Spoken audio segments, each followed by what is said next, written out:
Jesus é o nosso Senhor. Chegamos à sexta-feira, na semana 1 do Alimento Diário, no título Herdeiros de Deus. A mensagem de hoje, o título dela é O Prazer Harmonioso Convívio de Deus Pai. O prazer do harmonioso convívio de Deus Pai.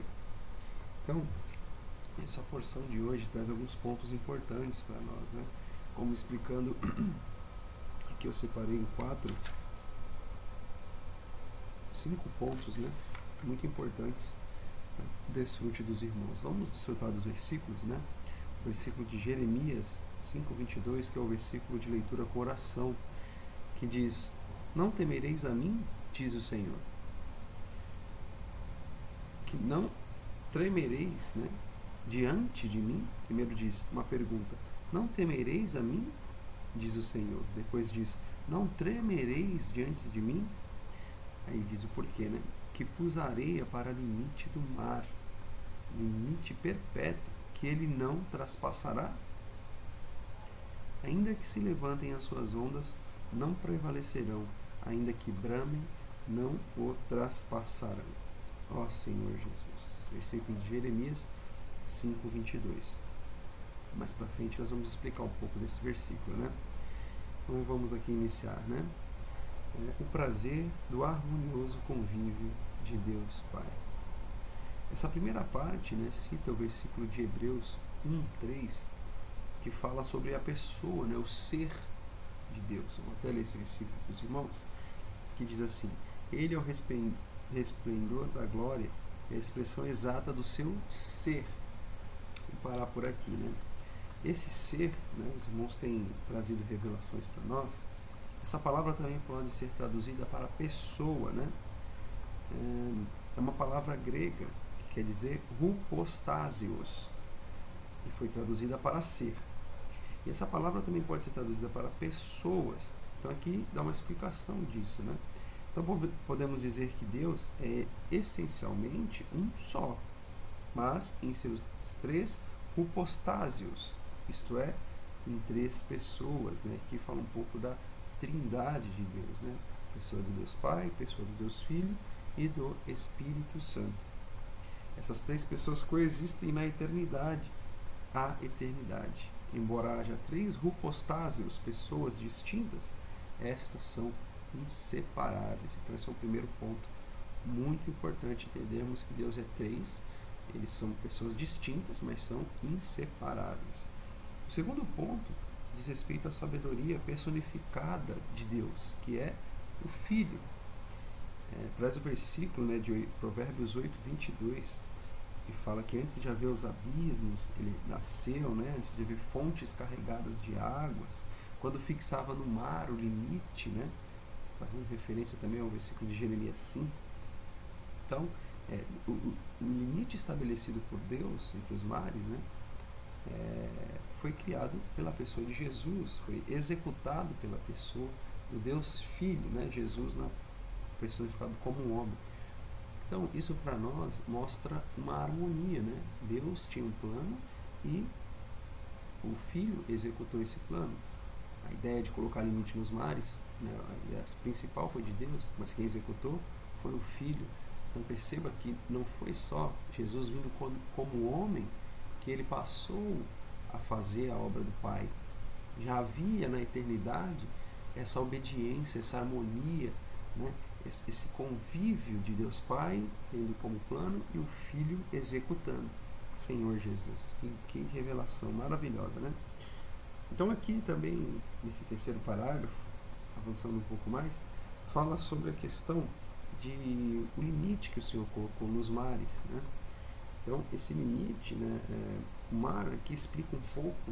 O irmão Pedro Dong, que é o irmão que trouxe essa palavra para nós, ele é engenheiro. Então, ele trouxe para nós algumas explicações um pouco técnicas, né, em relação ao mar. Ele fala que se Deus não tivesse estabelecido ao mar um limite, nunca teríamos a terra qual é hoje. Porque a força das ondas dos mares, com a sua energia gigantesca, corroeria as terras emersas, destruindo-as. Assim toda a terra seria invadida por águas e haveria apenas pântanos, águas rasas. não teríamos terra firme para vivermos. E Deus não poderia usar a terra para o seu propósito, né, de criar um homem. Então veja a importância, né, de Deus ter colocado essa barreira no mar, né? Fala um pouco dessa questão dos engenheiros, né? E que eles tentam colocar ali os limites no mar, né? Estudar soluções. Eles colocam umas barricadas, enrocamentos, estruturas alinhadas no mar para parar um pouco a ação do mar quando começa a invadir os litorais, né? Quando a gente mora aqui na Baixada Santista, em Santos ocorre muito isso, né? Coloca lá aquelas pedras, aqueles muros vazados, né? Ali quando bate a água do mar, ele não quebra totalmente, né? Ele não cai na hora, mas ele absorve energia por causa daquele formato dela, acaba se tornando um sinal da cidade, né? Mas aquela estrutura, ela quebra a energia da água e não consegue traspassar ali. Mas quando vem com muita força, não tem jeito, né? E assim também diz respeito ao mundo. O mar representa, no próximo parágrafo, falar sobre isso, representa o mundo, né? Que tem avançado, né? Que fala que estamos no final dos tempos.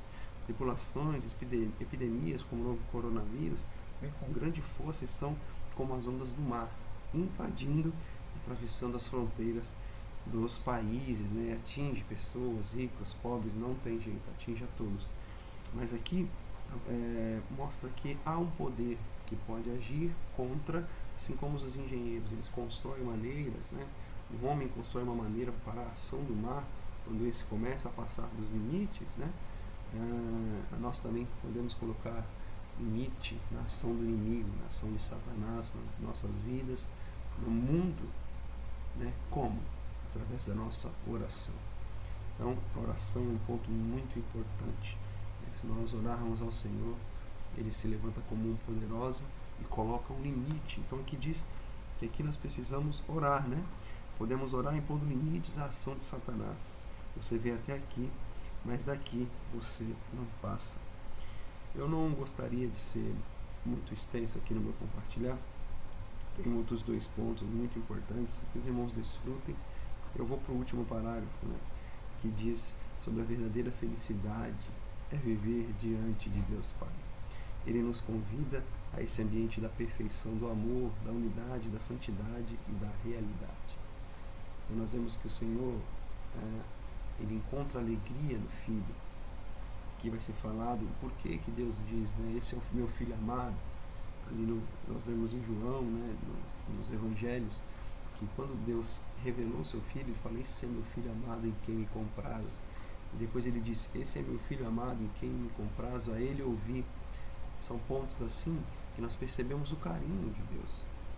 E desfrutando dessa palavra, nós podemos ver que não foi dali que começou essa história de amor, de carinho, né? Desde a eternidade passada, desde o Antigo Testamento, o amor de Deus Pai na pessoa de Deus Filho sempre foi expresso, né? Cita aqui o versículo de Provérbios, né?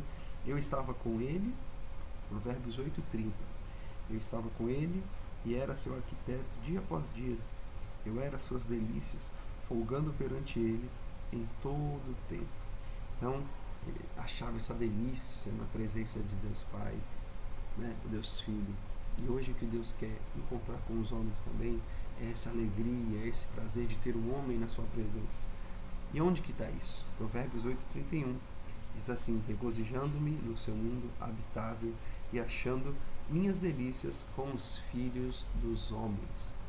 O desejo de Deus é ter uma comunhão perfeita, uma comunhão amorosa, uma comunhão de alegria, de paz com o homem, com você, comigo.